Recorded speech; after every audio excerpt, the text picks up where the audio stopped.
Let me welcome you here today. I'm Rob Feenstra, professor in the economics department and associate dean in the division of social sciences. It's my pleasure to welcome you to the latest installment in the Institute for Social Sciences Noon Lecture Series. Thank you for coming. ISS Noon Lectures is a continuation of a program launched many years ago by the Institute for Governmental Affairs, or IGA. That series hosted distinguished speakers, both from UC Davis and from across the country, who addressed the most pressing issues of the day. And what is more pressing than the presidential election? I was thinking as I thought about my remarks, I would say it might be the first time you're voting for some of you here. That might only be true for half. But even for me, it's only the second time I'm voting since I only recently became an American citizen. And in less than a week, we can either vote for the first woman as President of the United States or the first Donald Trump. And even if you have a guess as to what the outcome of that election is going to be, I think in the opinion of many people, the rhetoric of this campaign season will indeed have lasting effects. Indeed, here in California, we also have a number of ballot propositions that will be important, including on issues like the death penalty, legalization of marijuana, and the extension of higher income tax rates for high-income earners. So what are the consequences of such a presidential race and of these ballot propositions? What can we expect in the months and the years to come? Here to explore such questions are Cheryl Boudreau and Christopher Hare. Cheryl Boudreau is an associate professor of political science here at UC Davis. Her research examines whether and when different types of political information help uninformed voters to make political decisions that improve their welfare. Christopher Hare is an assistant professor of political science here at UC Davis. His primary research agenda encompasses ideology and voting behavior in the mass public, campaign strategy, politics and religions, and political polarization. There will be time for questions at the end, but for now, please join me in welcoming Cheryl Boudreau and Christopher Hare for this panel discussion entitled Election 2016, Polarization, Public Opinion, and Policy Making.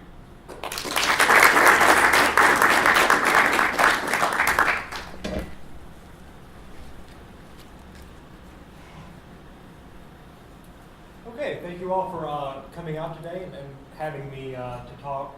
So I thought that it would probably make sense to focus on polarization, talk a little bit about what we know about it, what 2016 has taught us about polarization, and where we're likely to go after next Tuesday.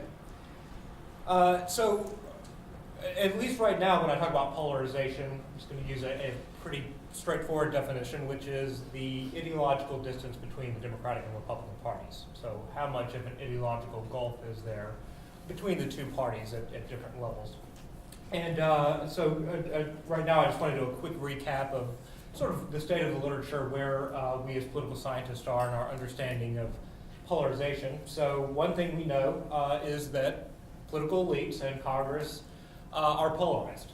Right? So if your tuition dollar's hard at work, we figured out that Congress is highly polarized. Indeed, so much so that by the gold standard quantitative measure of congressional ideology, the difference between the Democrats and Republicans, the party means on the liberal to conservative dimension, is as great now than at any time since the Civil War. So the parties are as polarized now than at any time they have been, according to this measure, in a century and a half, right? And so that has continued unabated, the parties moving apart since the 1960s, 1970s, and shows, at least for now, no signs of slowing down. So political elites are polarized. We also know that sort of at the next level, party activists, those who are most active in the party, those who contribute, those who volunteer, those who attend the national conventions and write the party platforms, and recruit candidates are also polarized, and they are highly driven by issues and ideological agendas. What's interesting about this is that it looks like small donors are actually the most ideologically extreme. which is something that we have to consider when we're talking about campaign finance reform and how that might work into solutions for depolarization. The problem is that it's actually small donors who are causing a lot of the trouble if you see polarization as a problem. And some of the larger donors are, at least relative to these small donors, more moderate and looking for more moderate candidates to contribute to. So there's no easy fix here as far as campaign finance reform goes. What is more puzzling, and where most of the polarization research is focused these days, are on voters themselves. And it's a mixed bag as to the question of whether they are polarized or not. On the one hand, a large percentage of voters have continued to call themselves independents, that they're not attached to one political party or the other, and continue to identify as moderate. So a large swath of voters, 35–40%, identify themselves as ideological moderates. That being said, we have some strong, at least anecdotal suggestions that make us question that. So, nothing more dangerous than an academic who likes to buck conventional wisdom, and so political scientists have taken this up a little bit, and have taken the mantle as far as the argument that voters are actually not polarized. You would think they are, but actually, it turns out once we look at the data and run it through our models, they're not polarized. Well, maybe, but a bunch of things to consider. So one thing is geographic clustering, and I just point out one thing here. There's been all kinds of works that partisans tend to migrate, and when they have a choice of where to live, that being around like-minded partisans is a big factor in their decisions. We're also seeing a tremendous amount of overlap between social and cultural lifestyle choices and political affiliation. And so this is one statistic that Republicans of the congressional districts with the highest marriage rate, those in the upper quartile of marriage rates, Republicans are winning 84% of those seats. If you look at the bottom quartile of districts as far as marriage rates, Democrats are winning 92% of those, right? And so this is really too large to be a coincidence. It speaks to something larger that's probably going on. Differences in affect, how partisans feel about each other. Thermometer rating, so we have this tool in political science, feeling thermometers, where voters are asked to place candidates and different political groups and figures on a 0 to 100 scale as far as how they feel about them. 0 means you can't stand them, 100 means you love them, 50 means you're neutral. And we have good time series data on feeling thermometer ratings, and voters increasingly dislike, even loathe, members of the opposite party, going back 40, 50 years. You also have this little factoid that 49% of Republicans and 33% of Democrats say they'd be upset if their child brought home someone of the opposite party who was their fiance, right? And so this is up from, I think the figure was like 5 or 6% when this question was asked in 1960. We don't have great data on that, but again, just sort of a suggestion that there might be something going on here as far as voters polarizing and disliking the opposite party. And of course, most importantly, Facebook.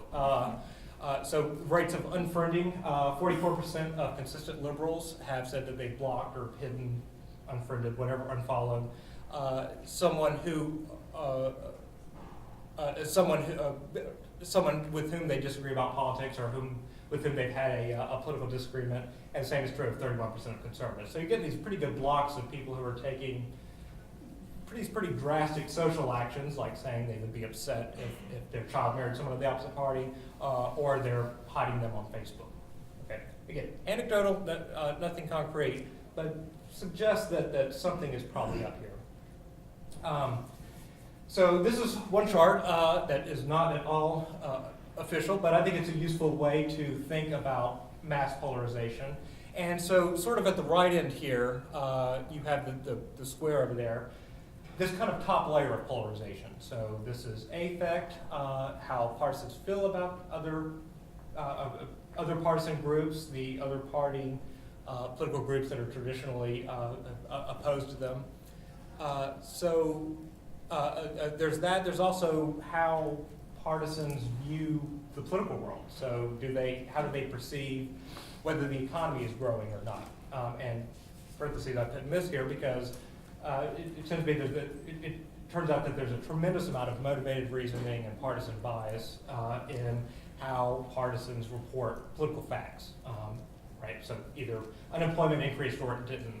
That's a fact for both Democrats and Republicans, but of course they see it very differently based on who is in power. But the counter argument here is that, okay,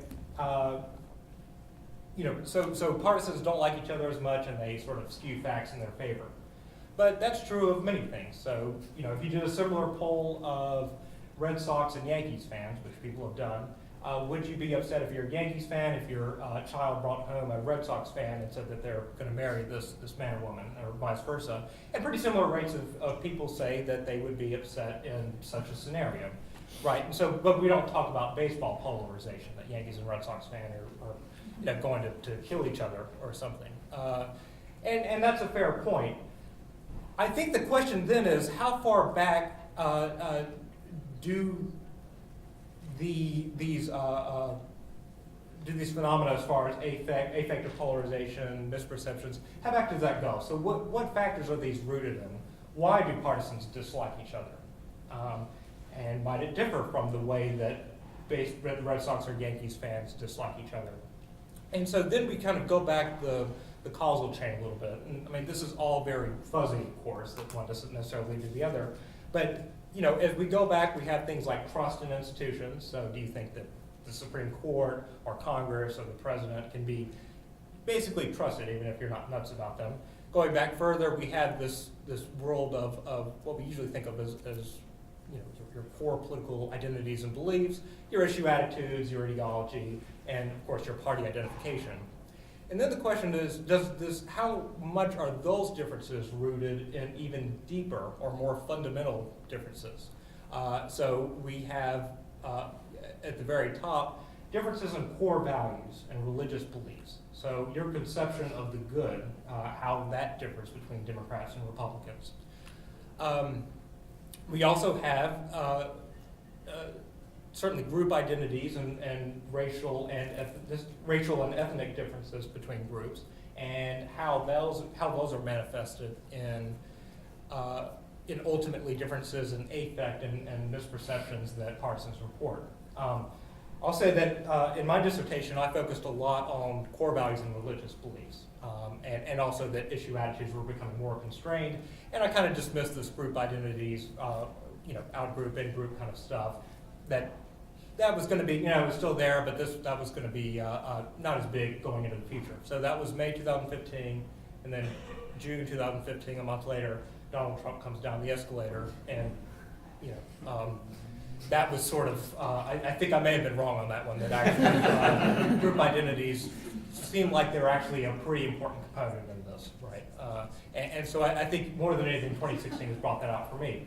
Now, having said that, it's not that these other differences have gone away. It's just that they've overlapped on these existing cleavages, which in themselves are pretty important, right? I mean, if you have differences about what you think is good and just in society, and that's manifested very clearly onto partisan divides and how you feel about your own party and the other party, that doesn't necessarily go away. It's just now that there's this increasing level of racial animus, which, again, if that were just isolated, that would be quite important. The fact that it overlays on these existing cleavages or divides is potentially very consequential moving forward. And so much so that it kind of makes the argument that, okay, with ideology, most respondents identify as moderate. That itself has issues as far as social desirability bias, but even granting that that it is important that most voters view themselves as ideologically moderate, that almost becomes sort of inconsequential. That becomes sort of unimportant if partisan differences are still reflecting these most fundamental divides in things like groups, social groups, racial, ethnic groups, and also in core values. I would note that, so I draw a lot of my research from James Hunter, who's a sociologist at the University of Virginia. He coined the term culture war in his 1991 book of the same name. In his 1994 book, which was titled Before the Shooting Begins, was where he really stepped out and said that ultimately these divides are, we can't resolve them. American democracy does not seem capable of fully resolving them. And it was a very dark, sort of almost apocalyptic kind of book. And it was pretty widely panned that that Hunter this time had just gone too far. If you go back and read it in light of 2016, it seems more and more reasonable that so if you look at things like trust and the perceived legitimacy of political institutions and the larger political system, it seems like that itself is really starting to get frayed. Whether the extent to which that actually leads to political disruption and violence, maybe that's too far, but certainly there's something larger going on than mere disagreements about what the top marginal tax rate should be. That political divides are now so well and so cleanly mapped onto all of these other divides that that partisan differences are not just reflecting social cleavages anymore. They actually are a new social cleavage, and one that perhaps is quite consequential. One thing that James Hunter talks about, and I think is useful, is that when we talk about American politics, we need to talk about the American character and what sort of values and norms are embedded in that. And certainly one thing that is embedded in the American ideal, whether it's true or not, it certainly is something we think of when we think of ourselves as Americans, is this idea of Puritan perfectionism, right? That we can and should move society towards a major transformation for the better, right? And so that we can fundamentally transform society to reach an ideal, right? This city on a shining hill kind of ideal. And that's good, certainly in a sense, right? I mean, you want society to improve, to become more just. The problem with that is that when that becomes tied up with political identity and political belief strongly, well, you're not just disagreeing with the other party about issues, but you're, again, disagreeing with them on some of these fundamental questions of values. And indeed, they're standing in the way of this utopian, just society, right? And so that becomes more of a sort of good versus evil narrative instead of a, you like chocolate ice cream, I like vanilla ice cream kind of difference. And so when politics are organized in terms of competing values, sort of issue positions become secondary, right? And we get into a situation of what Max Weber called the ethic of ultimate ends, which are that coercion, lying, fraud, violence are all justified in the pursuit of this utopian ideal. And so this is the downside of Puritan perfectionism, is that it's great what you're for this, what you believe is just, but that also means that you sort of necessarily have to call those on the other side evil or villains. And so people like narratives, we know that, and this fits, the story of Polarization now fits into a very easy sort of blockbuster movie, hero-villain kind of struggle, right? So if you're a Clinton voter, Trump voters and Trump himself and Trump voters are deplorable, irredeemable, and then certainly if you're on the right, Hillary Clinton and the media and the establishment are still in the election, rigging it, and so on and so forth. And so, neither side is in some sense even acknowledging the other side's legitimacy.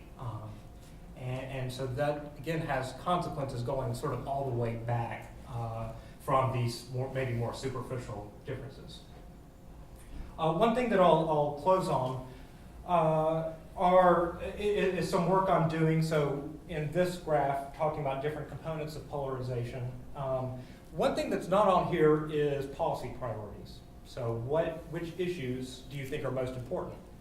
Not just what is your preferred policy on those types of issues, but what do you actually think we should address? And that is important because we have a system where there's very limited agenda space. We can only talk about so many things, and there are often trade-offs involved in different issues, right? You can't both spend more and cut the debt and lower taxes, right? You can choose one of three or maybe two or three if you're lucky. So what I and some collaborators have done is to ask respondents to a national survey which of these, so we give them a list of these 14 issues and ask them to rank their top 4. So, we say from this list, which is your most important, your second most important, third, and fourth most important. And so what this does is forces respondents to confront the trade-offs that are involved in policy priorities, right? Prioritization of what the political agenda should be. And what we did from this, I certainly won't get too technical, but we can view that as basically a series of votes that voters are deciding upon, right? And so they either view gay rights in the environment. They vote on which one of those two things is more important by ranking one higher than the other. And then those issues that don't get ranked are just treated as missing data, and we don't look at those. But we do look at the top 4 rankings and how they rank issues relative to each other, and then we can come up with scores based on that. So we can arrange responses in a one-dimensional pattern and recover these scores that represent voters' policy priorities. And it turns out, and just sort of to emphasize here, these scores, right, so this x-axis, values along this x-axis, are based entirely on responses to these 14 issues, which issues they think are important. There's no partisan information, no other sort of policy attitudes or policy preference type questions thrown in here. It's just responses to these 14 items. And even here, you're getting a really clean divide, so Democrats in blue, Republicans in yellow. You're getting clear polarization between the parties on which issues they view as important. And this is consequential, certainly moving forward, because so something like the environment, right? So climate change.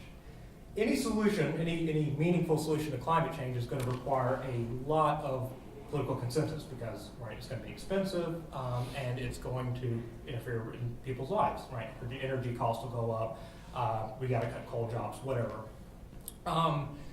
Only a portion of Democrats view the environment as important, and that says nothing of the other side, of Republicans.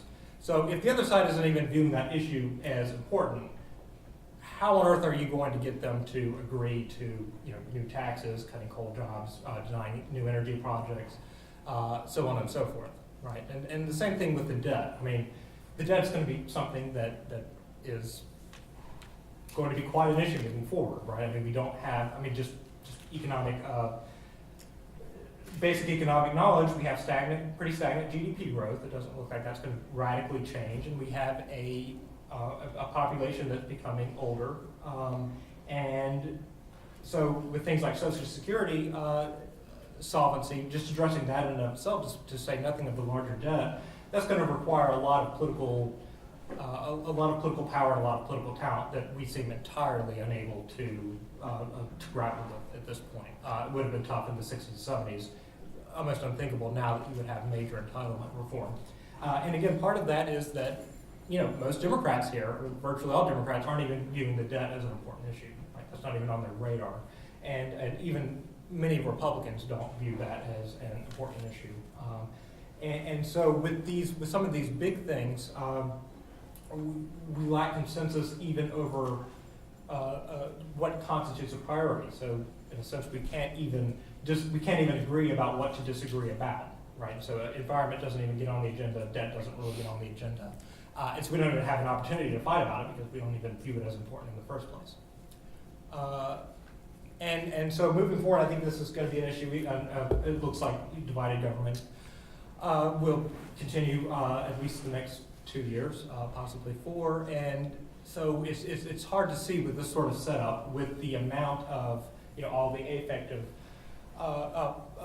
components of polarization that we talked about, where we sort of go from a policymaking standpoint. And I certainly don't have good ideas, but I will say that things like we're going to make minor reforms to electoral rules. So, for example, in California, where you have where you made the switch to the top 2 primary, and then that moves on in the hope of electing more moderate candidates.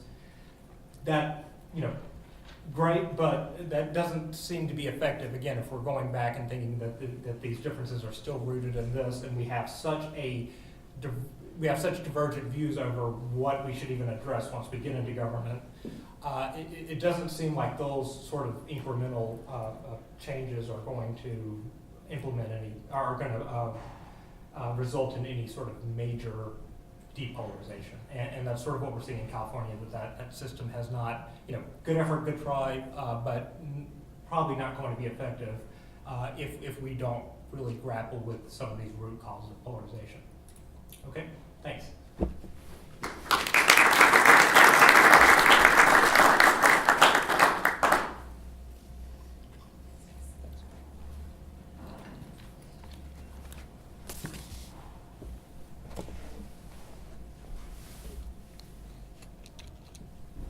All right. Well, thanks, Chris, and thanks everyone for coming. What I want to do for my portion of the presentation is talk about polarization and public opinion right here in California. So I want to talk specifically about a survey that I just conducted along with Scott McKenzie, who's also in the political science department, examining what public opinion is on the initiatives that are currently on the ballot here in California, as well as how different types of information might affect those opinions. And so the issue that motivates our research is how is it that voters make their decisions when they're choosing on making decisions about complex policy issues that are often the subject of initiatives. Now, in an ideal world, we know how we'd like voters to make those decisions. That is, we'd love them to dutifully read those voter guides that they get in the mail, learn about the policy consequences of passing particular initiatives, and then make a decision that's consistent with their preferences and values. However, in reality, we know that most voters don't actually do that. Rather, when it comes to politics in general, and especially politics at the state and local level, people are woefully uninformed. And this particular election, I would argue, is no different, where citizens are asked to make very complicated decisions, and they're pulled in different directions by the campaigns. So to give you just one example, consider Proposition 56, which voters will be asked to vote on in a week or so. This is the proposition that seeks to increase the tax on cigarettes by $2 per pack to fund things like tobacco research, and it also would impose a tax on electronic cigarettes. So in this particular election, voters are being told, vote yes on 56. This will save lives here in California. But on the no side, they're being told, hey, you need to protect small businesses, and let's promote these smoke-free alternatives. So what's an uninformed voter to do? Well, political elites know that voters lack information, and so their efforts to try to educate citizens about these particular initiatives and influence their opinions are great. So one way that political elites try to inform citizens is by disseminating policy information. This might come in the form of a state-sponsored voter guide, as we all got in the mail, or it might come from various nonpartisan or good government groups trying to educate citizens. So for example, on the cigarette tax issue that we're all looking at right now, some groups have told citizens nearly 17,000 California kids get hooked on smoking every year, and that 1/3 will eventually die from tobacco-related illness, so you should support the cigarette tax. Other efforts to increase support for this measure have said, California's cigarette taxes are comparatively low relative to other states, and so by passing the cigarette tax, our tax revenue is going to become more in line with other states.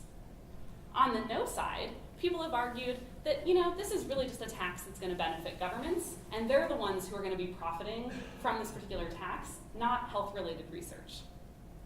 Now, in addition to detailed policy information like this, political parties also try very hard to influence citizens' opinions, and they do this by publicizing their endorsements on particular ballot measures.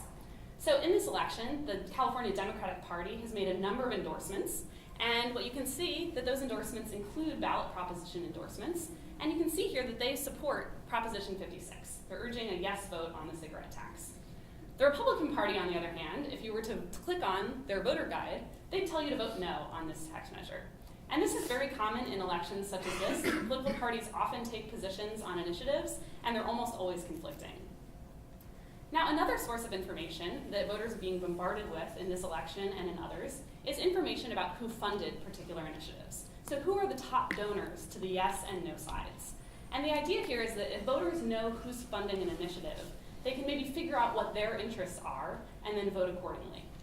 So on the cigarette tax, what the yes side of the campaign is trying to do is educate voters that, look, the people who want you to oppose this are big tobacco and the vaping industry. And again, hoping that if voters see who's on the no side, that they'll figure out, hey, maybe I should support this initiative because I'm not with big tobacco. And so, given citizens' lack of information about ballot propositions, and given the vast efforts to influence their opinions, we wanted to address the following questions. First of all, what are Democrats and Republicans' opinions about the initiatives on the ballot? Are they polarized on state issues? Just as Chris mentioned, we see at the national level. And furthermore, how do different types of information affect citizens' opinions about these issues? So to get at this question, we designed a survey. We surveyed 1,500 Californians about 2 weeks ago, so from October 20th to the 22nd. So this data is very much hot off the presses. And what we did in the survey was we asked citizens what their opinions were about particular initiatives on the ballot. And for purposes of today's presentation, I'm going to focus on 4 of the initiatives that we asked about. So this is the plastic bag ban, which is the subject of Proposition 67. The initiative that would give nonviolent offenders early parole consideration upon completion of their primary sentence. The initiative that seeks to overturn the death penalty and replace it with life imprisonment without the possibility of parole. And then finally, a very complicated issue, the issue of requiring a public vote for revenue bonds that exceed $2 billion. And so what we're going to do here is we're going to compare Democrats and Republicans' opinions after being asked questions about these topics. But because we're interested in the effects of information, we also embedded an experiment within the survey. And so what we did in the survey was we, first of all, had a control group where we randomly assigned some respondents to just express their opinions about the initiatives without any other information. So this is going to give us a baseline measure of how people feel about these initiatives. Other respondents received a particular type of information before expressing their opinions about those same issues. And depending upon what group people had been assigned to, they would either receive policy information, political party endorsements, or information about donors before they expressed their opinions. And so this allows us to compare the effects of information because we have different groups of citizens that the only thing that's differing is whether they get a particular type of information or not. And we can compare it to people who didn't get any.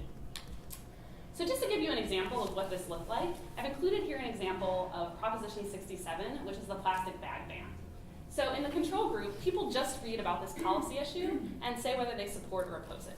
So they read that in California, a law was recently passed that prohibits grocery stores and other retailers from providing single-use plastic bags and requires them to charge 10 cents for each paper bag that they provide to consumers. This November, Californians will be asked to vote on whether they want to keep this law in place and continue the ban on single-use plastic bags. And they could then say they strongly support, somewhat oppose, or strongly oppose the measure. In the policy information group, they get that same question about the initiative, but they're also given information that we derive from the Nonpartisan Legislative Analyst's Office in California, which estimates the fiscal and other policy impacts of particular initiatives.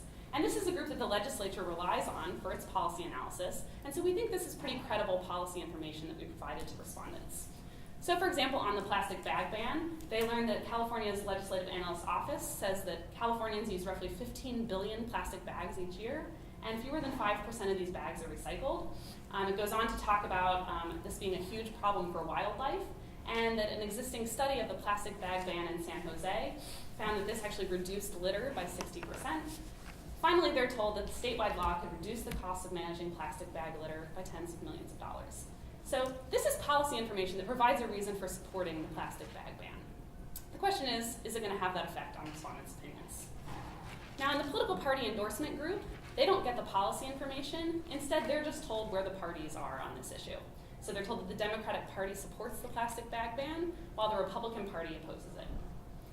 And then finally, in our donor group, they're given information from the California Secretary of State's website about who funded the yes and no sides of the initiative.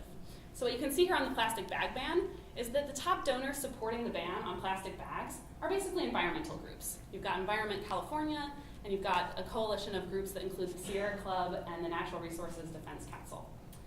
On the no side, the top donors are the companies that make plastic bags. So Hilux Poly and Formosa Plastics Corporation. So again, the idea here is, well, if voters know who's on each side, can they figure out where their interests lie on this initiative? So I want to talk about some of the results from our survey. I'm going to start with the plastic bag ban, since I just showed you all of the information that we provided to respondents. So I have sort of a reminder up here of what the information looked like. And what we're going to do is we're going to plot Democrats and Republicans' opinions, looking at what percentage of them support the measure in each group. Okay? And so what we see here is that Democrats, the plastic bag ban is very popular among Democrats. So 71% of them support it in the control group in the absence of any information. Republicans, on the other hand, only 25% of them support this in the control group. And so this is a nice example of polarization here on a state level issue, a nonpartisan issue like the plastic bag ban.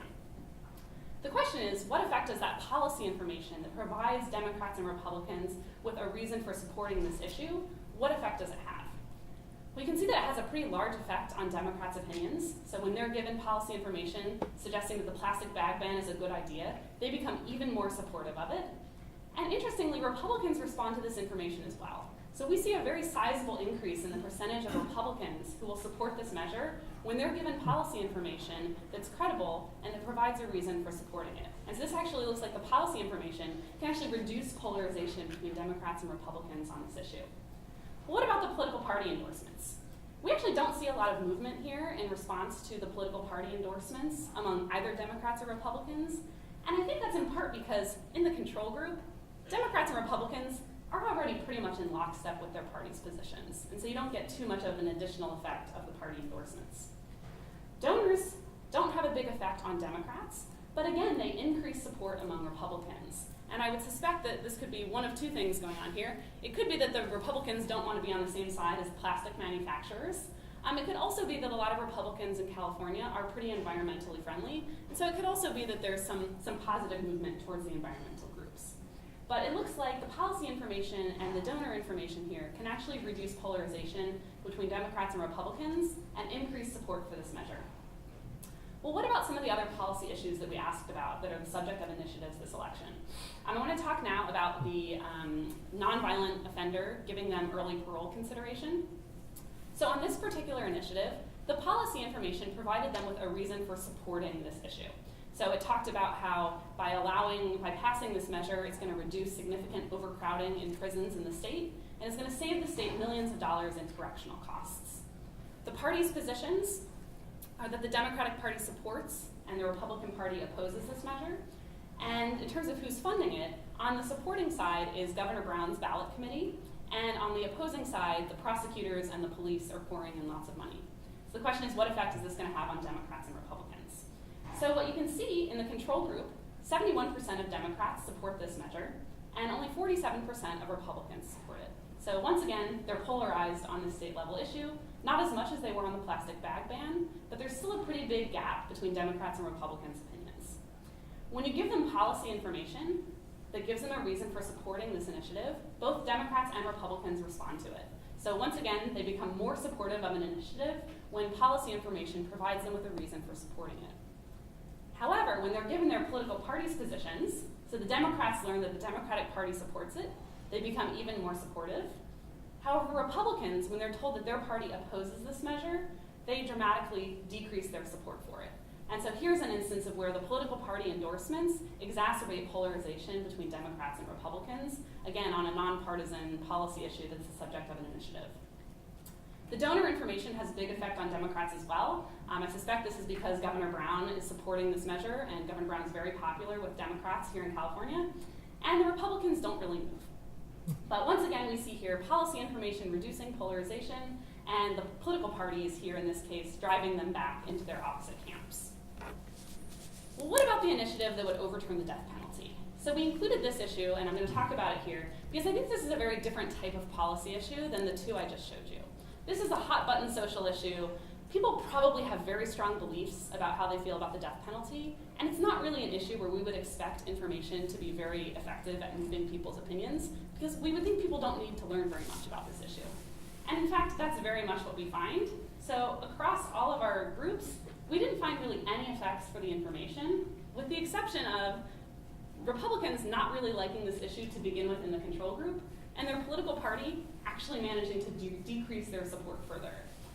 So once again, Democrats and Republicans, they're polarized to start out with, and given the nature of this issue, it's not too surprising that we don't observe large effects for the information. So finally, what about the issue of voter approval for revenue bonds that exceed $2 billion? So this is also a very different type of issue than the ones I've talked about, and it's because it's really complicated.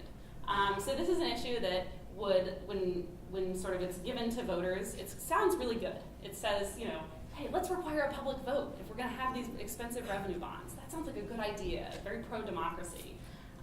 What the policy information reveals to them is it suggests that there's a reason for opposing this measure, which is that this is going to make it much harder for state and local governments to actually get things done. The policy information also reveals that this is essentially a measure that's designed to sort of make it very difficult and force a public vote on Governor Brown's Delta Tunnels plan. The political parties, once again, take opposing positions on this initiative, with the Republican Party supporting this and the Democratic Party opposing it. And then finally, the top donors to this initiative are basically a rich white Stockton landowner who's a vocal opponent of Governor Brown's Delta Tunnels plan, is basically sort of the sole funder on the pro side. And then on the other side, you have the construction unions who would, needless to say, benefit from big, large infrastructure projects. So what are Democrats and Republicans' opinions on this? Well, if you look at the control group, what's very interesting is that their opinions are virtually the same on this issue. They're both pretty supportive of it, and we have about 65 and 61% support. So we don't see polarization here in the control group, and they're pretty supportive of it. And I think, again, it's because this issue is very complicated, very technical, but man, it sounds good. Oh yeah, let's have a public vote on these things. Yeah, the people should have a say in when the state spends this much money on things. And so they're pretty supportive in the control group. Well, what happens when they get policy information that suggests a reason for opposing it? This was initially surprising to us, which is they don't really move. And one explanation that I think of what's going on here is that even with the policy information, people don't quite know what to make of this issue. It's very complicated. Even the policy information itself, despite our best efforts to distill this issue for voters, it's very complicated. And so what we would argue is that on an issue like this where voters are most in need of information, it's actually very difficult to inform them. In terms of the political parties' positions, the Democrats don't move very much, but the Republican Party becomes even more supportive when the Republican Party tells them that they should support this measure. And not much of an effect for the donors, which is not too surprising because this Stockton landowner is a virtual unknown. So what's interesting, I will say, about the voter approval for revenue bonds is that Governor Brown in the past few days has poured a lot of money into this particular initiative. And I think it's because these results for Democrats are sort of concerning. Democrats really support this measure that's going to be very difficult to have the state pass large infrastructure projects, including the Delta Tunnels project.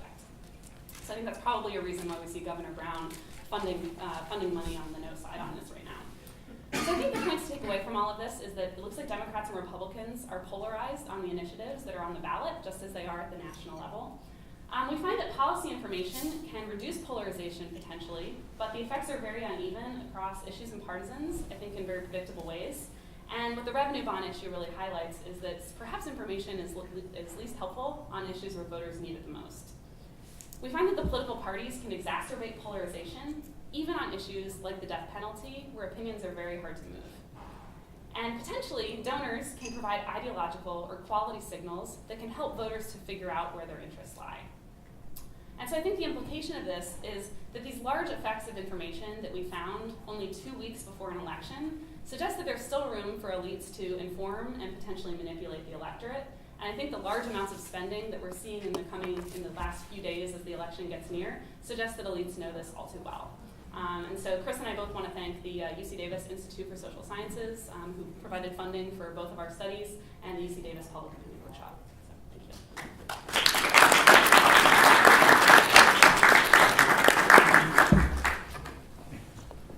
Well, thank you, Cheryl and Chris, and let's open it up for questions. Brad. I can start with Cheryl. So it's pretty interesting.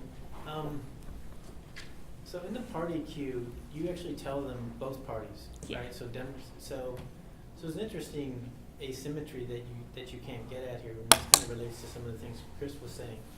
Or can you get at this?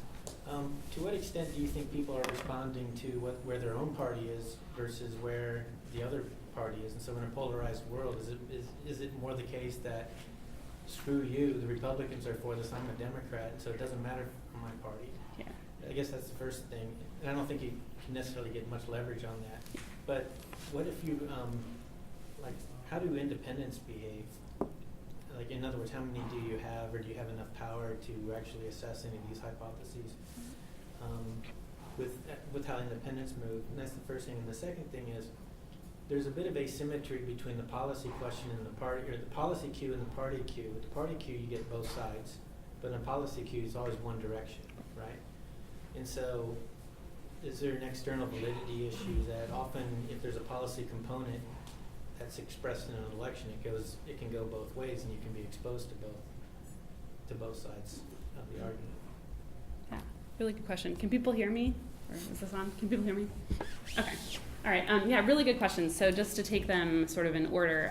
So your first question about is this basically I really like my own party, or is this I'm reacting against the out party? Yeah. I mean, I think what you suggested is exactly right, which is we can't quite get at that with this design. I mean, I think what we'd want to do is we'd want to give them both.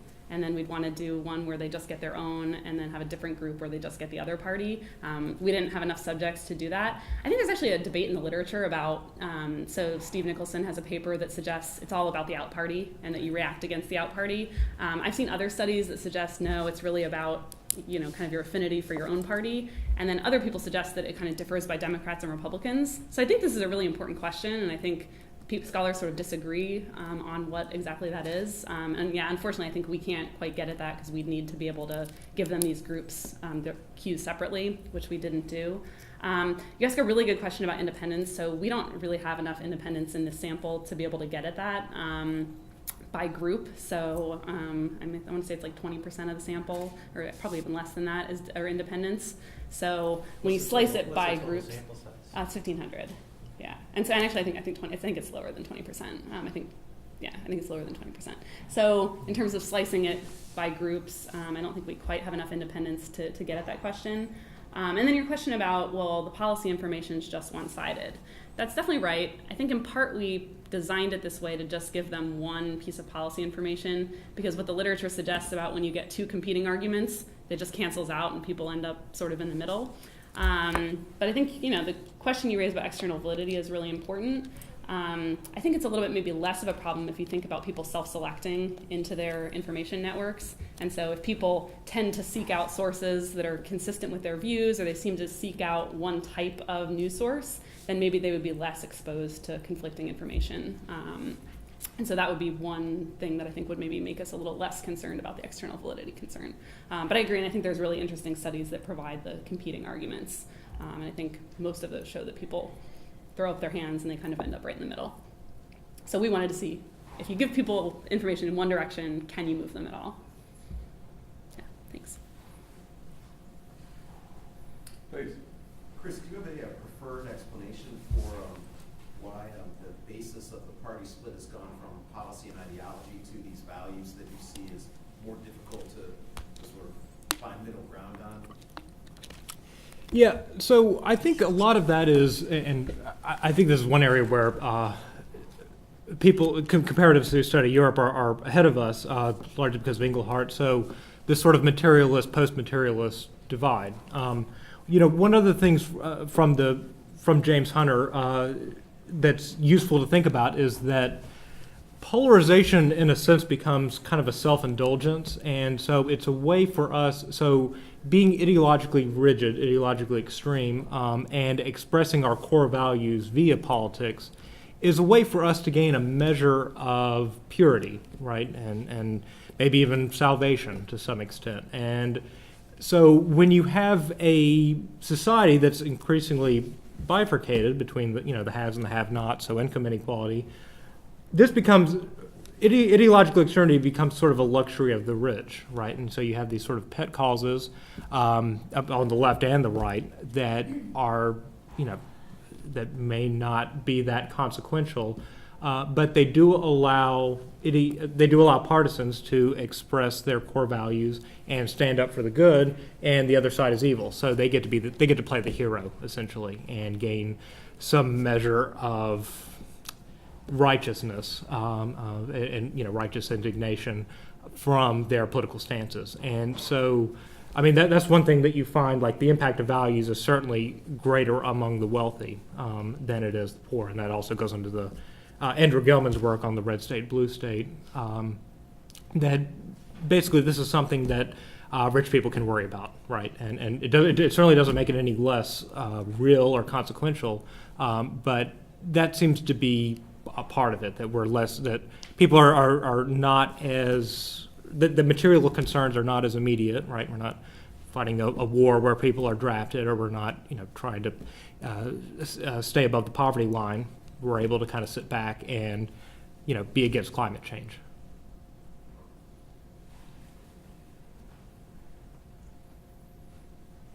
Oh, yeah, please. Yeah, so this question's for Chris, and I sort of want to get at the implications of the findings that you saw. And you highlighted the environmental issues, sort of where it's placed given your optimal classification scaling.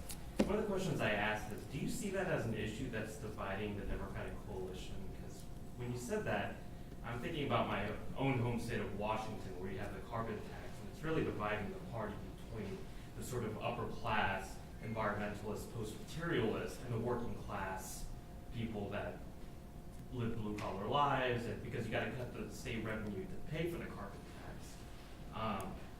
Do you have any sense that there are issues that are really dividing the parties, where even when they do get majorities in government, where they're just thinking to themselves, I'm just not going to touch this issue, it's going to divide the party, it's going to tear us apart? Yeah, I certainly think it's something that could, so that's an issue that certainly could, and in some, some very blue states like Washington is dividing the Democratic coalition. I mean, at the national level, you have this nice out if you're Obama or Hillary Clinton moving forward with the Republican Congress, where you can say, look, we'd love to implement a carbon tax, but what are you going to do? We got, separation of powers. McConnell's not going to move it in the Senate, and so, we'd love to, but no luck here. Whereas in blue states, you're sort of forced into that. And so, yeah, Washington, Carlos was telling me about this the other day, Washington has this carbon tax proposal that is pretty strongly opposed, from what I understand, from most of the traditional Democratic groups, unions, right, education proponents. And so, yeah, because money would be transferred to basically pay for this carbon tax, help businesses adjust to it, and that means less money for other things. So there's this inherent trade-off between the two. And, again, large scale, what difference is that going to make? Probably not, but it does make you feel, again, it gives you some moral righteousness, I suppose, right? And so, yeah, I think that could be an issue. At the national level, I don't think it's fully taken on because, again, you sort of have this out clause.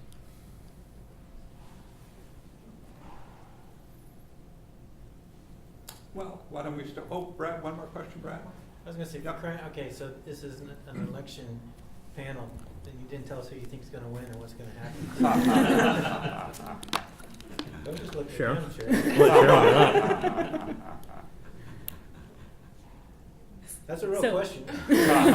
I'm Okay, dismissing for it. Chris, Next okay, question. Because we're almost at for Chris. What do you think is going to happen? Okay, so you actually implied that you think Clinton will win, it'll stay divided government. Yeah. Do you think the House will stay with Republican hands? And given the kind of polarization and sort of this grim view that you're taking, which I sort of kind of agree with, where do you see the first 3-6 months of the next presidency? Yeah, I mean, right. So that's exactly what I think. I think the map will look actually a lot like it did in 2012. I mean, it's kind of interesting what's going on with Ohio and Iowa. That those might go Republican, and the Republican might still lose the election. So that's sort of odd. And then what happens in states like Arizona? Are they moving, closer to blue? So there'll be a lot of interesting subplots like that. But I mean, I think Hillary will win by 300 and something electoral votes. So comfortable win, but not a blowout or anything. House will certainly stay Republican, I think, and Senate will be 50-50, 51-49. Republicans will escape with a few of those seats, but they'll lose a lot because they're defending in blue states. So yeah, and then the policymaking, I see no impetus for movement. I mean, the only thing that the 114th Congress and 113th Congress have gotten done is under our debt ceiling. We have to pass that, or we're not going to be able to run the government. And so that's been the only thing that that's gotten some movement, and even that's just incremental. And so, where is the mandate for any sort of large-scale policy changes on something like Social Security? I mean, I think short of a crisis event, I just don't see it. And so I think the next 2 years will be a lot like the last 2 years. And so just on the, I'll just add on the ballot initiative front, I'm going to be cautious about making predictions because our data is by no means what I say representative of California. It's an opt-in internet sample. But what our results do suggest is that the plastic bag ban and the death penalty initiatives are in danger of not passing. And I think that's pretty consistent with what you've seen in recent polls that have been done by like Field Poll and PPIC. That support for the plastic bag ban and the death penalty are hovering right around 50%, which is usually not a good thing if you want your initiative to pass. Okay, please join me in thanking Cheryl and Chris.